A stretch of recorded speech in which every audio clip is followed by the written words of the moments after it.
Phil Morrison. I like to truly improvise, and even if that means dropping my phone, it's just testing. So I'm a social anxiety coach, and I'm going to break down a pathway to overcome social anxiety, which is the true pathway. And it involves building your connection muscle. Social anxiety is a fear of talking to people, a fear of navigating people, different kinds of personalities, without compromising yourself. And really, it's a fear of truly connecting with other people.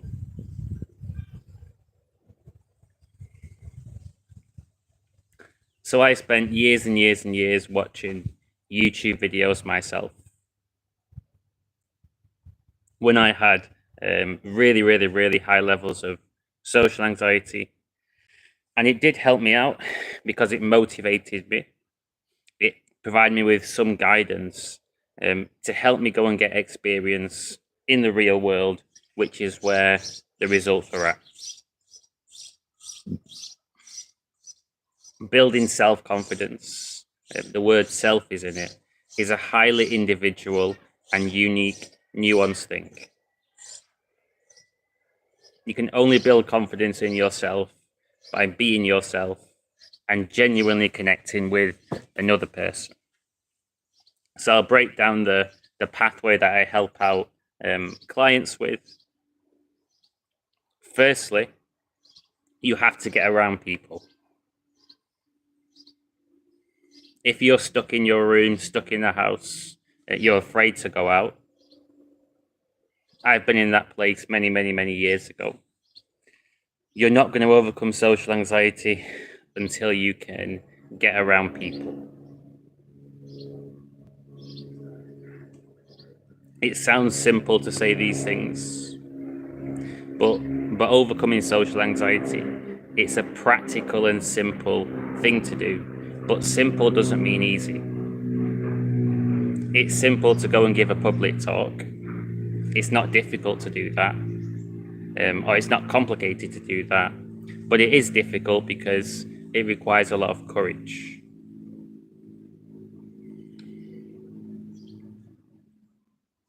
So getting around people, this is the first step. Usually when someone has social anxiety, they want to avoid people, which is why they stay in their room, rationalize, make excuses, watch social media content, but don't practice really getting confident with people. The analogy is that if you was climbing a mountain, how can you climb that mountain without strong, solid footing? You're going to slip. It's not going to work. You're not going to have that stable starting point.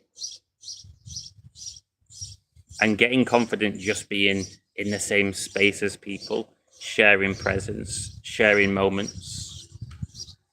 This is going to give you that groundedness. And other skills can be built on top of this. But without this fundamental in place, things are going to crumble. So these are the fundamentals. And just like if you was learning a martial art, say boxing, you'd have to learn the jab. You'd have to get really, really good at the fundamentals. You can go a long way when you get the basics, not just down, but really, really mastered. And this can be so simple. It can be going for a walk around the area. Going for a walk in the park. It can be going for a run. Having a coffee somewhere. Going to a gym. Maybe even an exercise class. You don't have to put pressure on yourself to really be interacting with people to begin with, but just to be out around other people and get comfortable doing that. This is a preliminary step.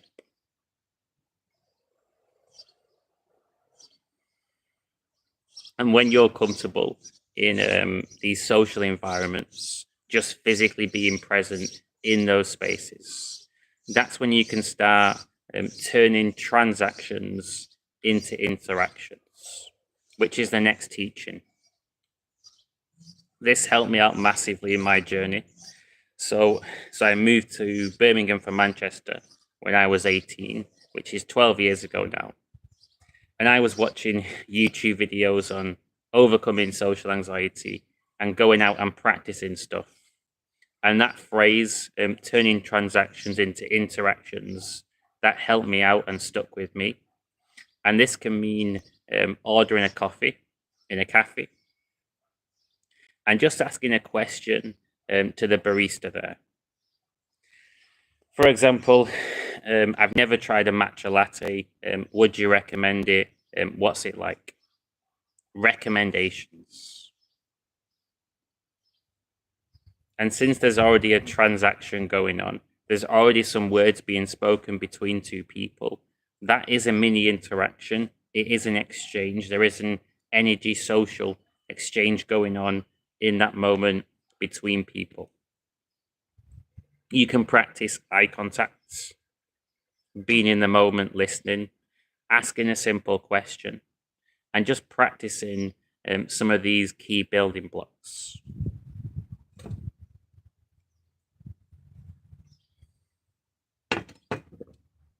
Going further than this, although it's the same idea, you can go to stores and ask for recommendations. For example, maybe it's Mother's Day coming up, and you could go to a Boots or a perfume shop, and you could ask for recommendations for a Mother's Day present to staff members. And this means that you're putting yourself in one-to-one interactions in a way which is socially normalized, because the staff member's in a role. It's going to be a bit easier than speaking to another customer, and there's no surprise, it's expected.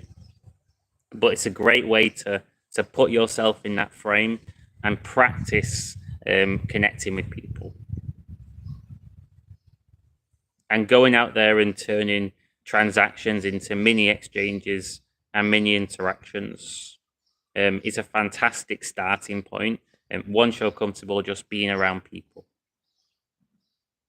And the great thing with your own journey, getting confident, being yourself around people, truly connecting, is that you can take it at your own pace. You can make progress as fast as you want or as slow as you want within reason, but you're in control of it the entire time. And when one thing becomes within your comfort zone, the next thing to do is to take something that's a bit outside the comfort zone. And when that becomes normal, keep expanding,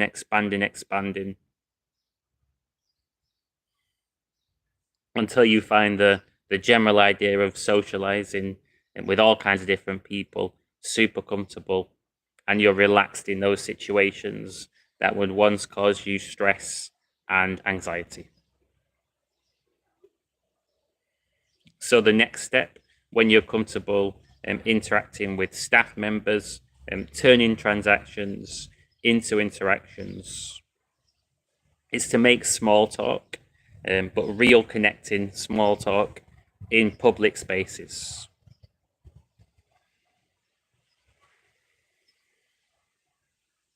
And to actually do this, you have to be comfortable around people.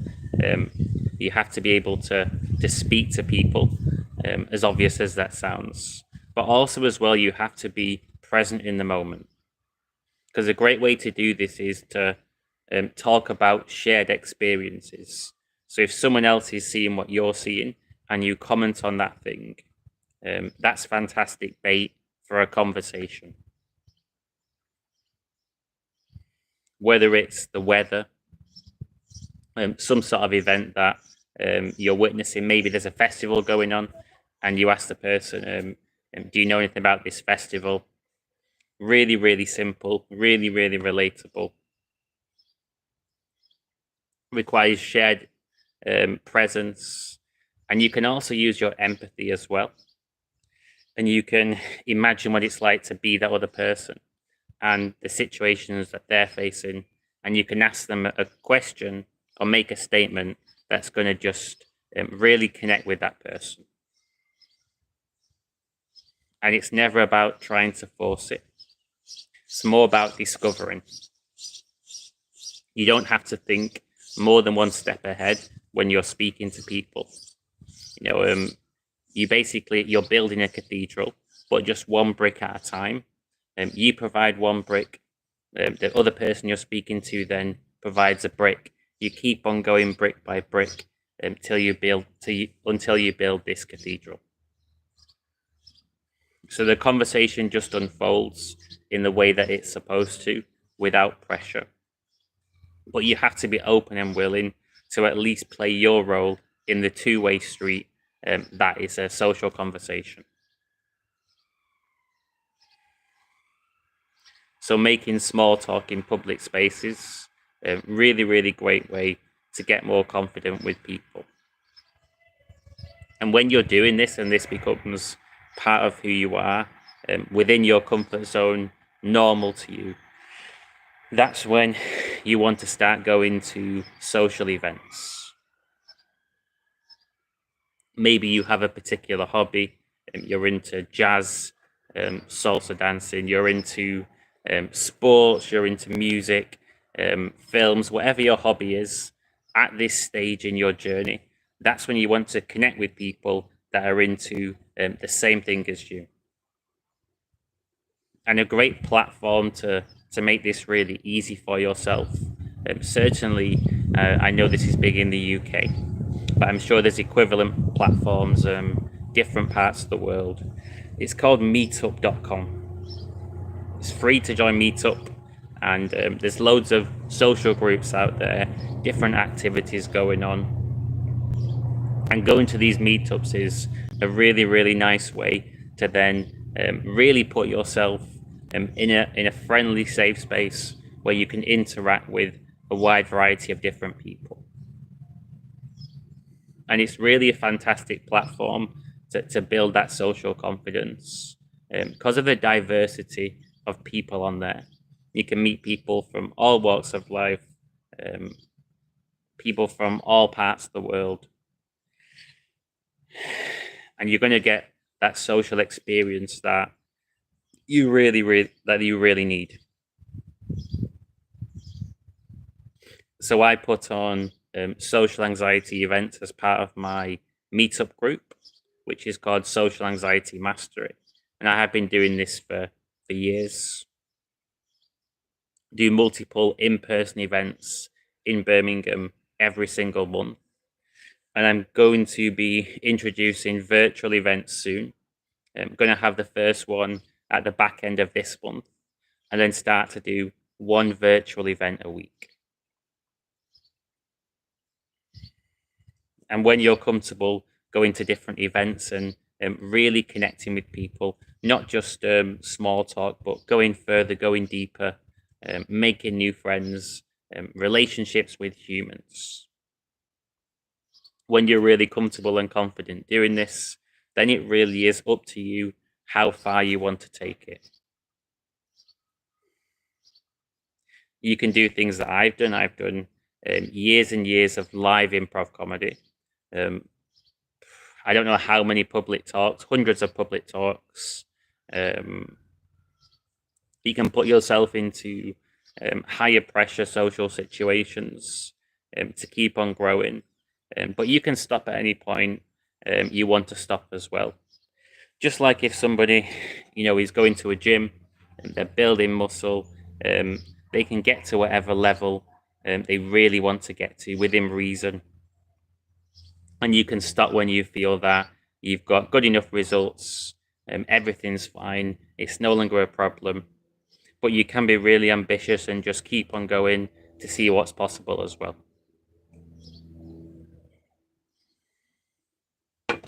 But the key thing is throughout this journey, you have to actually be yourself and actually connect with people. Lots of people get taken off on the wrong path. They get led by some influencer online who gives them a box of tricks on how to talk to people. They start to experiment with this box of tricks and these ideas. There's some merit in it, but they're not really being themselves. And they just learn to be a character, a default character, but they're not really connecting with people. And they put limitations on themselves due to this. But really, socialized and social confidence, it's about removing the barriers that are stopping you from connecting with people in the way that you're meant to. All you can really do, you can remove those barriers and you can change how you show up in reality. So the way that I see it is everybody has equal core value. So me personally, I don't treat anyone like they're above me. I don't treat anyone like they're below me either. Treat everyone exactly equal to me. Feels easier. It's less stress. Just feels fair. That's the way that I choose to do things. And from that starting point, all you can really do, you can improve how you show up in reality and remove barriers to connection. So, how do you improve how you show up in reality? Well, it's the confidence building things.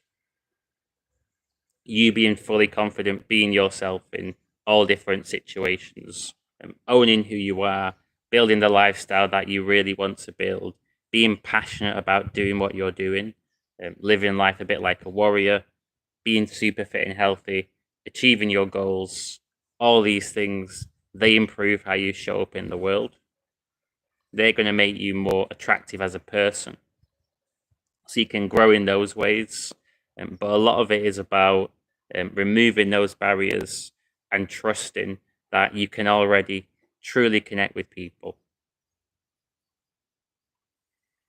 And the other important message to get across as well is it's important to put yourself in the right environments. Environments that actually help you grow rather than environments that actually tear you down. Of course, there's value in building resilience, dealing with difficult and challenging people, of course, but you don't want to constantly put yourself into brutal environments, but not really be enjoying yourself. And you want to be around people that are going to listen to you, believe in you, people that are going to have your back, because that's going to make your journey so much easier, so much smoother, and so much faster. And the simple rule is that if you go to a social environment and afterwards you feel uplifted, you feel more encouraged to just be yourself, then it's had a positive effect on you. It's a good environment to go to. But if you come away and you feel demotivated, dispirited, you feel a bit dimmer rather than brighter, your gut feeling is telling you that that environment might not have been the best for your growth.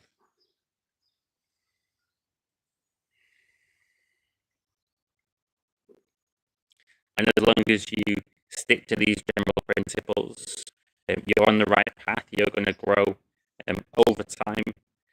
A little bit like getting into shape. It's not overnight, but you will adapt and you will adjust. Um, One example of this is that I started to give these walking tours in Birmingham to practice public speaking. Did about 3 a week, and at the start, because it was even I'd done public speaking before, it was still new to me to do in that environment. There was a level of fear, and because I was doing about 3, 4 a week, um, I was finding it enjoyable, but a bit taxing as well. But now, because I've kept it up for months and months and months, it actually feels recharging rather than draining to me. It doesn't get the adrenaline going. Just feels like a casual stroll around the block. and that's because of the experience. So if you're looking for professional help and support with social anxiety, feel free to send me an email. You're also welcome to either come down to my in-person events in Birmingham or join my virtual events, which will be coming soon. Because you already know that you're not going to directly overcome social anxiety by passively consuming social media content, because this doesn't count as socializing. Watching videos doesn't get you confident. You taking information and applying it in your life, that is a different matter. That is going to help you make progress, stay in the right path. There is value in that. But directly overcoming social anxiety requires real life experience, which is why coaching and events is really where it's at. Going back to when I was younger, on this same journey, if I'd started to go to events, receive coaching earlier, I would have saved loads of time and made progress way faster. What took me, 8 years to achieve, it might have taken me 3 years to achieve. So it's definitely a faster and better path. So feel free to send me an email if this interests you. Until next time, I'm going to end this live stream here and get on with the rest of my business tasks for the day before coaching later on.